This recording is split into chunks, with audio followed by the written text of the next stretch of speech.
Vaskrsenje Jairove kćeri. Jednom je na obali Genisaretskog jezera Isus poučavao narod koji se iz raznih mesta okupio oko njega. Tada dođe jedan od starešina sinagoge po imenu Jair, baci mu se pred noge i poče ga moliti. Kći je moja na samrti, da dođeš i da metneš na nju ruke, da ozdravi i živi. Isus pođe s njim. Silan narod išao je za njim i tiskao se oko njega.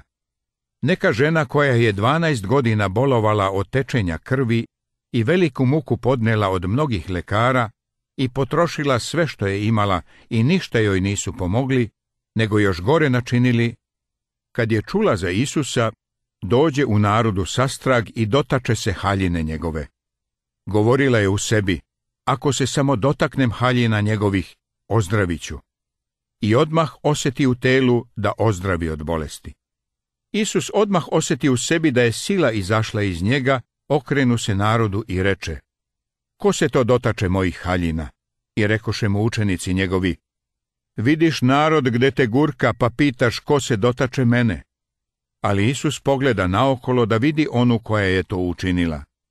A žena puna straha i sva drhćući, jer je znala šta se s njom dogodilo, priđe i kleče pred njim i kaza mu svu istinu. On joj pak reče, kćeri, vera tvoja pomože ti, idi s mirom i budi zdrava od bolesti svoje. Dok je on još govorio, dođoše ukućani starešine sinagoge Jaira i rekoše mu, kći tvoja umre, šta još trudiš učitelja? A kad Isus ču šta rekoše Jairu, on mu reče, ne boj se, samo veruj. I dođe u kuću starešine zborničkoga i vide vrevu i plač i jauk veliki. I ušavši, reče im, šta ste uzavreli te plačete? Devojka nije umrla nego spava. I podsmevahu mu se. A on, isteravši sve, uze oca devojčina i majku i koji bijahu s njim i uđe gde ležaše devojka. I uzevši devojku za ruku, reče joj, talita kumi, što znači, devojko, tebi govorim, ustani. Devojka odmah usta i poče hodati. Beše joj 12 godina. Isus hrani 5.000 ljudi sa 5 hlebova. Jednom Isus pođe s učenicima na drugu obalu Genisaretskog jezera. I za njim iđaše mnoštvo naroda, jer videše čudesa njegova koja je činio na bolesnicima. A Isus izađe na goru i onde sedeše s učenicima svojim. A bejaše blizu Pasha, praznik jevrejski. Podigavši Isus oči i videvši da mnoštvo naroda ide k njemu, reče Filipu, gde ćemo kupiti hleba da ovi jedu? A ovo govoraše kušajući ga, jer sam znade šta će učiniti. Odgovori mu Filip, 200 groša hleba nije dosta da svakome od njih pomalo dopadne. Reče mu jedan od učenika njegovih, Andrija, brat Simona Petra, ovdje ima jedno momče koje ima 5 hlebova ječmenih i 2 ribe. Ali šta je to na toliki svet? A Isus reče, neka ljudi sednu. A beše trave mnogo na onome mestu. Sedoše tako ljudi na broj oko 5.000. Isus, uzevši one hlebove i davši hvalu, dade učenicima, a učenici onima koji su sedeli, tako i od riba koliko hteše. I kad se nasitiše, reče učenicima svojim, skupite komade što pretekoše da ništa ne propadne. I skupiše i napuniše 12 kotarica komada od 5 hlebova ječmenih što preteče iza onih što su jeli. A ljudi videvši čudo koje učini Isus govorahu, ovaj je zaista onaj prorok koji treba da dođe na svet. Isus ide po vodi. Odmah posle čuda sa hlebom i ribom, Isus naredi svojim učenicima da uđu u lađicu i krenu pre njega na drugu obalu Genisaretskog jezera, dok on otpusti narod. I otpustivši narod, pope se na goru sam da se moli Bogu. I uveče beše onde sam. A lađa bejaše nasred mora u nevolji od valova, jer duvaše protivan vetar. A u 4. noćnu stražu otide k njima Isus idući po moru. I videvši ga učenici po moru gde ide, poplašiše se govoreći, to je utvara, i od straha povikaše. A Isus odmah reče im govoreći, ne bojte se, ja sam, ne plašite se. A Petar odgovarajući reče, Gospode, ako si ti, reci mi da dođem k tebi po vodi. A on reče, hodi. I izašavši iz lađe, Petar iđaše po vodi da dođe k Isusu. No videći vetar veliki uplaši se i počevši da se utapa povika govoreći, Gospode, pomozi. I odmah Isus pruživši ruku uhvati Petra i reče mu, maloverni, zašto posumnja? I kad uđoše u lađu, presta vetar. A koji bijahu u lađi pristupiše i pokloniše mu se, govoreći, vaistinu, ti si sin Božji. Preobraženje Isusovo. Od tada poče Isus kazivati učenicima svojim da njemu valja ići u Jerusalim i mnogo postradati od starešina i od glavara svešteničkih i književnika i da će ga ubiti i treći dan da će ustati. Tada Isus reče učenicima svojim, ako ko hoće za mnom da ide, neka se odrekne sebe i uzme krst svoj i ide za mnom. Jer ko hoće dušu svoju da sačuva, izgubit će je, a ako ko izgubi dušu svoju, mene radi, naći će je. Jer kakva je korist čoveku ako sav svet dobije, a duši svojoj naudi? Ili kakav će otkup dati čovek za dušu svoju? Posle nekoliko dana uze Isus Petra i Jakova i Jovana, brata njegova, i izvede ih na goru visoku same.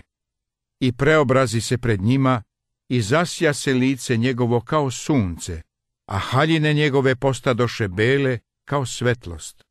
I gle, ukazaše im se Mojsije i Ilija, koji s njim govorahu. A Petar odgovarajući reče Isusu, Gospode, dobro nam je ovde biti. Ako hoćeš da načinimo ovde 3 senice, tebi jednu, a Mojsiju jednu, a jednu Iliji. Dok on još govoraše, gle, oblak sjajan zakloni ih, i gle, glas iz oblaka govoreći, ovo je sin moj ljubljeni, koji je po mojoj volji, njega poslušajte. I čuvši učenici padoše ničice i uplašiše se vrlo. I pristupivši Isus dohvati ih se i reče, ustanite i ne bojte se. A oni podigavši oči svoje nikoga ne videše do Isusa sama. I silazeći s gore, zapovedi im Isus govoreći, nikom ne kazujte šta ste videli, dok sin čovečiji iz mrtvih ne ustane. Bezgranično praštanje. Jednom Petar priđe Isusu i upita ga, Gospode, koliko puta ako mi sagreši brat moj da mu oprostim? Do 7 puta. Reče mu Isus, ne velim ti do 7 puta, nego do 7 puta 70. Zato je carstvo nebesko kao čovek car koji namisli da se proračuna sa svojim slugama. I kad se poče računati, doveduše mu jednoga dužnika od 10.000 talanata. I budući da on nemaše čime dug vratiti, zapovedi gospodar njegov da ga prodaju, i ženu njegovu i decu i sve što ima, i da mu dug vrati. No sluga taj pade i klanjaše mu se govoreći, Gospodaru, pričekaj me i sve ću ti vratiti. A gospodaru se sažali za tim slugom, pusti ga i dug mu oprosti. A kad izađe sluga taj, nađe jednoga od svojih drugara koji mu beše dužan 100 groša i uhvati ga i stade daviti govoreći, daj mi što si dužan. Pade drugar njegov pred noge njegove i moljaše ga govoreći, pričekaj me i sve ću ti vratiti. A on ne htede, nego ga odvede i baci u tamnicu, dok ne vrati dug. Videvši pak drugari njegovi taj događaj, žao im bi vrlo, i otišavši kazaše gospodaru svojem sav događaj. Tada ga pozva gospodar njegov i reče mu, zli slugo, sav dug onaj oprostih tebi, jer si me molio. Nije li trebalo da se i ti smiluješ na svoga drugara, kao i ja na te što se smilovah? I razgnevi se gospodar njegov i predade ga mučiteljima dok ne plati sav dug svoj. Tako će i Otac moj nebeski učiniti vama, ako ne oprostite svaki bratu svojemu od srca svojih. U molitvi Oče naš Isus nas uči molitvi upućenoj Bogu. I oprosti nam dugove naše, kao i mi što opraštamo dužnicima svojim. Milostivi Samarjanin. Neki učitelj zakona hteo je da iskuša Isusa pa ga upita: Učitelju, šta ću činiti da dobijem život večni? A on mu reče: Šta je napisano u zakonu, kako čitaš? A on odgovarajući reče mu: Ljubi Gospoda Boga svojega svim srcem svojim i svom dušom svojom, i svom snagom svojom i svom misli svojom, i bližnjega svoga kao samoga sebe. Reče mu pak: Pravo si odgovorio, to čini i bit ćeš živ. A on htede da se opravda, pa reče Isusu: Ko je bližnji moj? A Isus odgovarajući reče: Jedan čovek silažaše iz Jerusalima u Jerihon, pa ga uhvatiše hajduci koji ga svukoše i izraniše, pa otidoše, ostavivši ga pola mrtva. A iznenada silažaše onim putem nekakav sveštenik i videvši ga prođe. A tako i Levit, kad je bio na onome mestu, pristupi i videvši ga prođe. A Samarjanin nekakav prolazeći dođe nad njega i videvši ga sažali mu se i pristupivši zavi mu rane i zali uljem i vinom i smestivši ga na svoje kljuse dovede u gostionicu i postara se oko njega. I sutradan polazeći izvadi 2 groša te dade krčmaru i reče mu: Gledaj ga, a što više potrošiš, ja ću ti platiti kad se vratim. Kad je ispričao priču, Isus upita učitelja zakona: Šta misliš, dakle, koji je od one trojice bio bližnji onome što su ga uhvatili hajduci? Odgovori mu učitelj zakona: Onaj koji se smilovao na njega. Tada mu Isus reče: Idi i ti čini tako. Isus, dobri pastir.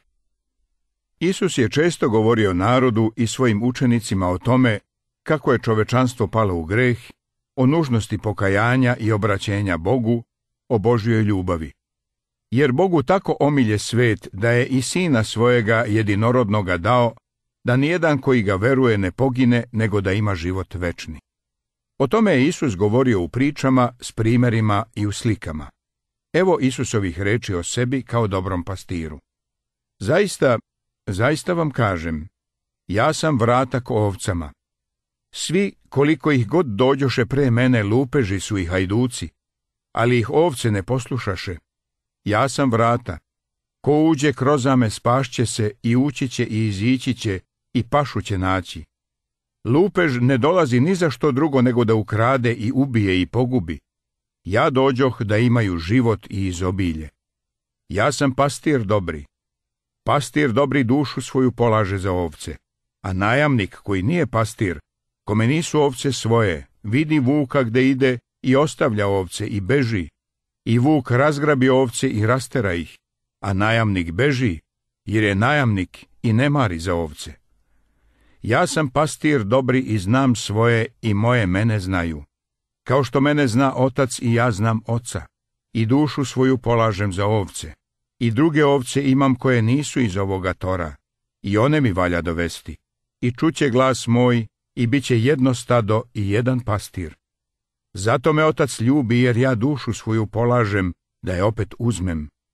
Niko je ne otima od mene, nego je ja sam od sebe polažem. Vlast imam položiti je i vlast imam uzeti je opet. Ovu sam zapovest primio od oca svojega. Sestre Marta i Marija. Nedaleko od Jerusalima nalazilo se selo Vitanija u kojem su živele 2 sestre, Marta i Marija s bratom Lazarom. Njih 3 vrlo su voljeli Isusa i pozivali ga u svoju kuću. Jednom je Isus došao k njima i Marija mu je odmah sela do nogu da sluša njegove reči. A Marta se trudila da ga što bolje ugosti. Nije joj se svidelo što joj Marija ne pomaže. Marta pristupi Isusu i reče: Gospode, zar ti ne mariš što me sestra moja ostavi samu da služim? Reci joj dakle da mi pomogne. A Isus odgovarajući reče joj: Marta, Marta, brineš se i trudiš za mnogo, a samo je jedno potrebno. Ali je Marija dobri deo izabrala, koji se neće uzeti od nje. Nerazumni bogataš. Propovedajući narodu, Isus je govorio: Gledajte i čuvajte se od lakomstva, jer niko ne živi onim što je suviše bogat. Na to im iznese ovu priču. U jednoga bogatog čoveka rodi njiva. I razmišljaše u sebi govoreći: šta ću učiniti? Nemam u šta sabrati svoje letine. I reče: evo ovo ću učiniti. Pokvarit ću žitnice svoje i načinit ću veće. I onda ću sabrati sva svoja žita i dobro svoje. I kazat ću duši svojoj: dušo, imaš veliko imanje za mnogo godina. Počivaj, jedi, pij, veseli se. A Bog njemu reče: bezumniče, ovu noć uzet će dušu tvoju od tebe. A što si pripravio, čije će biti? Tako biva onome koji sebi teče blago, a ne bogati se u Boga. A učenicima svojim reče: zato vam kažem, ne brinite se dušom svojom šta ćete jesti, ni telom svojim u šta ćete se obući. Duša je pretežnija od jela i telo od odela. Pogledajte gavrane kako ne seju ni žanju, koji nemaju podruma ni žitnica, i Bog ih hrani. A koliko ste vi vredniji od ptica? A ko od vas brinući se može primaknuti rastu svojemu lakat jedan? A kad ni najmanje šta ne možete, zašto se brinete za ostalo? Pogledajte ljiljane kako rastu. Ne trude se niti predu. Ali ja vam kažem da ni Solomon u svoj slavi svojoj ne obuče se kao jedan od njih. A kad travu po polju koja danas jeste, a sutra se u peć baca, Bog tako odeva, a kamoli neće vas, maloverni. I vi ne ištite šta ćete jesti ili šta ćete piti, i ne brinite se, jer ovo sve ištu i neznabošci ovoga sveta, a Otac vaš zna da vama treba ovo. Nego ištite carstva Božjega, i ovo će vam se sve dodati.